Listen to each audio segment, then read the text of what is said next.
तो इस वीडियो में आपको बताने वाले हैं 10वीं क्लास के जो है गणित के एक्सरसाइज 1.3 यानी एक्सरसाइज 1.3 का क्वेश्चन नंबर 1 और 2 को इसके पीछे के वीडियो में हम लोग कवर कर चुके हैं। इस वीडियो में जो है क्वेश्चन नंबर 3 का रोमन 1, रोमन 2 और रोमन 3 यानी क्वेश्चन नंबर 3 के तीनों हिसाब को समझने वाले हैं।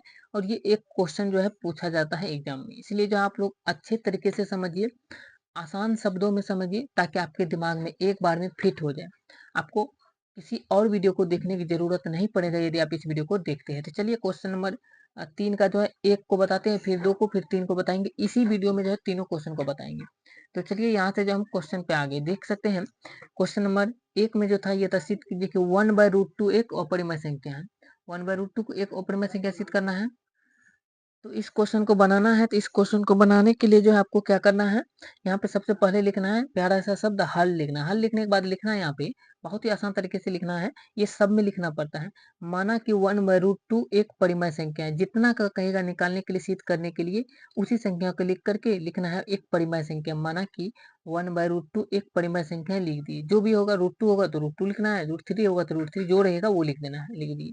इसके बाद इसी संख्या को जो है फिर यहाँ पे लिखना है 1/√2 बराबर पी बटे क्यू में लिखना है, क्योंकि ये परिमेय संख्या माने हैं तो पी बटे क्यू भी लिखना पड़ेगा। तो कोष्ठ में लिख देंगे जहाँ पी तथा क्यू सहभाज्य संख्या है और क्यू नॉट इक्वल टू 0, ये सब में लिख देना है। कोष्ठ में जो है ये सब में लिख देना है। इसी तरीके से आपको लिखना ही है, ये पूरा लिखना ही है। सहभाज्य संख्या का मतलब होता है ऐसी संख्याओं का जोड़ा जिनका एचसीएफ 1 हो। तो पी और क्यू का सहभाज्य माने हैं तो पी क्यू का एचसीएफ भी 1 होना चाहिए। इस तरीके से हम लोग मान के बनाए हैं। अब यहाँ पर क्या करना है देख सकते हैं। इस तरीके से आने के बाद जो है आपको यहाँ पे पी और क्यू जो है इसको दोनों को कोना खनी गुना कर सकते हैं। तो √2 गुना पी करेंगे तो √2 पी हो जाएगा, √2 पी हो जाएगा। और बराबर में लिखेंगे तो क्यू गुना 1 क्यू हो जाएगा, इस तरीके से आएगा। इसी को हम लोग लिखना चाहेंगे √2 को इस तरफ लिखे, बराबर लिखे तो क्यू और ये पी जो है इसके बटे में चल जाएगा, पी इसके बटे में चल जाएगा। तो इस तरीके से √2 बराबर क्यू बटे पी आ गया। √2 बराबर यहाँ पे देखिए 1/√2 बराबर पी बटे क्यू माने थे, लेकिन यहाँ पे √2 बराबर हमको आया क्यू बटे में पी आया, इस तरीके से। तो ये √2 एक अपरिमेय संख्या है और इसके साथ साथ ये क्यू बटे पी जो एक परिमेय संख्या है। इसीलिए जो है ये दोनों बराबर नहीं है, तो हम लोग लिखेंगे, लिखना है चूंकि √2 एक अपरिमेय संख्या है, चूंकि √2 एक अपरिमेय संख्या है, इस तरीके से लिख दिए। √2 एक अपरिमेय संख्या है और यहाँ पे लिखिए पी बटे क्यू बटे पी, और क्यू बटे पी एक परिमेय संख्या, क्यू बटे एक पी जो है एक परिमेय संख्या है, इस तरीके से लिख दिए। क्यू बटे पी एक परिमेय संख्या है, परिमेय संख्या है, इस तरीके से लिख देना है। क्यू बटे पी जो एक परिमेय संख्या है। जैसे यहाँ पे लिखे क्यू बटे पी जो है एक परिमेय संख्या, देखिए √2 एक परिमेय संख्या है, अपरिमेय संख्या है, लेकिन क्यू बटे पी एक परिमेय संख्या है दोनों में। अगर दोनों में लिख दिए इस तरीके से, इस तरफ को यहाँ पे, इस तरफ को यहाँ पे लिख देना है। लिखने के बाद यहाँ पे लिखना है और ये दोनों बराबर नहीं है तो चाहो तो लिख सकते हैं अर्थात, यहाँ पे लिख सकते हैं अर्थात √2 नॉट इक्वल टू क्यू बटे पी, इस तरीके से लिख सकते हैं। या इसी को हम लोग लिख सकते हैं अपरिमेय संख्या नॉट इक्वल टू परिमेय संख्या, इस तरीके से। और यहाँ पे जो है विरोधाभास उत्पन्न हो रहा था, तो इतना इस तरीके से लिखे, तो लिखना है चूंकि यहाँ विरोधाभास उत्पन्न हो रहा है, चूंकि यहाँ विरोधाभास उत्पन्न हो रहा है, विरोधाभास उत्पन्न हो रहा है, इस तरीके से हम लोग लिख देना है। क्योंकि यहाँ विरोधाभास उत्पन्न हो रहा है और हमारा मानना गलत सिद्ध हुआ, और हमारा मानना जो है गलत सिद्ध हुआ, इस तरीके से लिखना है। हमारा मानना गलत सिद्ध हुआ, गलत सिद्ध हुआ, हमारा मानना गलत सिद्ध हुआ, इस तरीके से लिखे। अतः जो है 1/√2 एक, अतः 1/√2 एक अपरिमेय संख्या, इस तरीके से लिख देना। अतः 1/√2 एक अपरिमेय संख्या है, इस तरीके से जो है लिख सकते हैं इस क्वेश्चन को। तो इस तरीके से जो है बना सकते हैं। यहाँ पे इसको जो है हम फिर से एक बार समझा देते हैं, देख सकते हैं। लिखना है माना कि 1/√2 एक परिमेय संख्या है, जहाँ की 1/√2 बराबर पी बटे क्यू, जहाँ पी तथा क्यू सहभाज्य संख्या है और क्यू नॉट इक्वल टू 0 है, इस तरीके से। और लिख सकते हैं √2, यहाँ देख सकते हैं कोना कोनी गुना की, तो √2 गुना पी, √2 पी बराबर क्यू गुना एक क्यू आया। पी √2 बराबर लिखे तो क्यू बटे में पी चल जाएगा, तो यहाँ पर √2 एक अपरिमेय संख्या लिख दिए और क्यू बटे पी जो एक परिमेय संख्या, इस तरीके से लिखा, अर्थात √2 नॉट इक्वल टू क्यू बटे पी है। तो यहाँ पे लिखेंगे हम जो माने थे ये विरोधाभास उत्पन्न हो रहा है और हमारा मानना गलत सिद्ध हुआ, अतः 1/√2 जो है एक अपरिमेय संख्या है, इस तरीके से जो हम लिख सकते हैं यहाँ पे। अतः 1/√2 एक अपरिमेय संख्या है, इस तरीके से लिखना है। तो इस तरीके से जो इस क्वेश्चन को बना सकते हैं। अब चलिए क्वेश्चन नंबर 2 को बताते हैं। क्वेश्चन नंबर 2 पे जाए तो क्वेश्चन नंबर 2 को देख सकते हैं। और समय बचाने के लिए जो इस तरीके से जो आपको जो है पहले इतना तो लिख दिए जो कि सब में लिखना पड़ता है।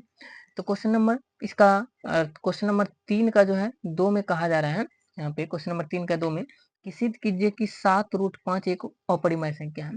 तो इसको यदि सिद्ध करना है तो हम लोग लिख सकते हैं कि माना कि 7√5 एक परिमेय संख्या है, परिमेय संख्या मानेंगे, इसलिए 7√5 यहाँ पे लिखे बराबर में p बटे q, क्योंकि ये परिमेय संख्या है इसलिए परिमेय संख्या माने हैं, इसलिए p बटे q है।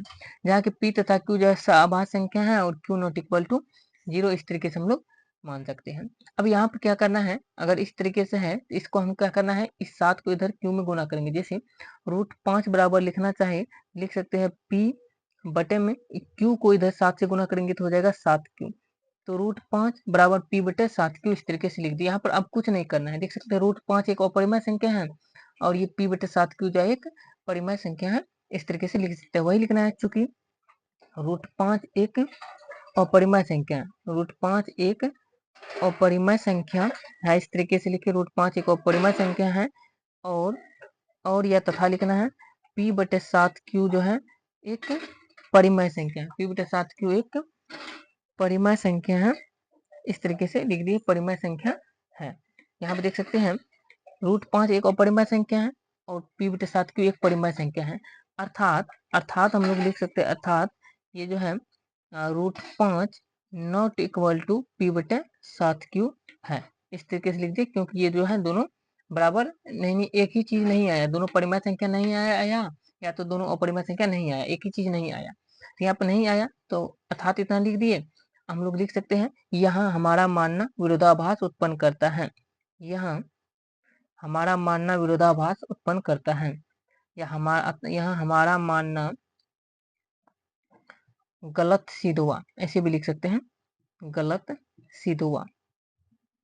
यहाँ हमारा मानना गलत सिद्ध हुआ और अतः 7√5 एक अपरिमेय संख्या है, अपरिमेय संख्या है।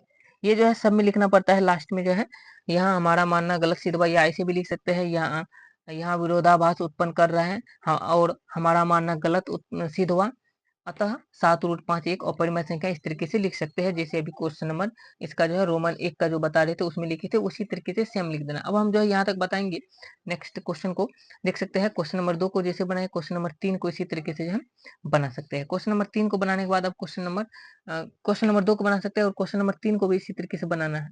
क्वेश्चन नंबर 3 में कहा जा रहा है, यहाँ पे देख सकते हैं कि सिद्ध कीजिए कि 6 + √2, सिद्ध कीजिए कि यहाँ पे लिखा गया है, लिख देते हैं, सिद्ध कीजिए कि 6 प्लस, यहाँ पर 6 + √2 एक अपरिमेय संख्या है, एक अपरिमेय संख्या है, ये सिद्ध करके दिखाना है। सिद्ध कीजिए कि 6 + √2 एक अपरिमेय संख्या है, इसको सिद्ध करना है। यदि हमको इसको सिद्ध करना है तो इसमें भी हम लोगों को क्या करना है, सबसे पहले मानना होगा कि इसको एक परिमेय संख्या है। तो चलिए मानते हैं, यहाँ पे माना कि लिखेंगे, माना कि 6 + √2 एक परिमेय संख्या है, माना कि 6 + √2 एक परिमेय संख्या है, इस तरीके से मान लेंगे। जैसे ही लिखे माना कि 6 + √2 एक परिमेय संख्या है, तो इसके बाद हम लोग लिख सकते हैं, अगर ये परिमेय संख्या माने हैं तो लिख सकते हैं 6 + √2 बराबर p बटे q, क्योंकि इसको हम परिमेय संख्या माने इसलिए p बटे q लिखे। तो लिखेंगे फिर जहाँ p तथा q सहअभाज्य संख्या है, जहाँ p तथा q सहअभाज्य संख्या है, सहअभाज्य संख्या है और q नॉट इक्वल टू 0, और q नॉट इक्वल टू 0 यानी q जो है q का मान 0 के बराबर नहीं, इस तरीके से लिख देना है। इतना लिखने के बाद हम लोग लिख सकते हैं 6 + √2 है, हम लोग √2 को इधर रख सकते हैं, बराबर p बटे q है तो p बटे q, और 6 प्लस में है तो इधर माइनस में हम लोग लिख सकते हैं, इस तरीके से। यहाँ पे 6 प्लस में है तो इसको इस तरफ ले जाएंगे तो माइनस में, इसके बटे में भी कुछ नहीं है तो एक है, इस तरीके से लिखेंगे। और यहाँ पे लिख सकते हैं √2 बराबर, इन दोनों के एलसीएम लेंगे तो क्यू एलसीएम आएगा, क्यू बार में खाएगा तो पी, एक बार में खाएगा तो पी आएगा माइनस, क्यू बार में खाएगा तो 6Q, इस तरीके से आ जाएगा, देख सकते हैं। तो यहाँ पे आया √2 बराबर P माइनस 6Q बटे Q, इस तरीके से आ गया। अब देखिए तो √2 एक अपरिमेय संख्या है और P माइनस 6Q बटे Q बटे में है तो ये परिमेय संख्या है, अर्थात ये दोनों बराबर नहीं है। तो वही सेम चीज लिखेंगे यहाँ पर भी कि चूंकि यहाँ पर लिखेंगे चूंकि √2 एक अपरिमेय संख्या है, चूंकि √2 एक अपरिमेय संख्या है और P माइनस 6Q बटे Q एक परिमेय संख्या है, एक जो है परिमेय संख्या, इस तरीके से लिखना है।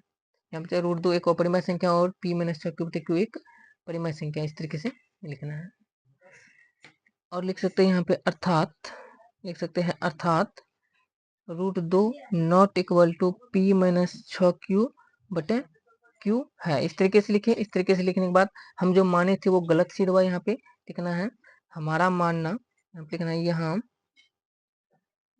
हमारा मानना विरोधाभास उत्पन्न होता है, या लिखना है यहाँ हमारा मानना गलत सिद्ध हुआ, गलत सिद्ध हुआ, इस तरीके से लिखना है यहाँ हमारा मानना गलत सिद्ध हुआ, अतः 6 प्लस √2 एक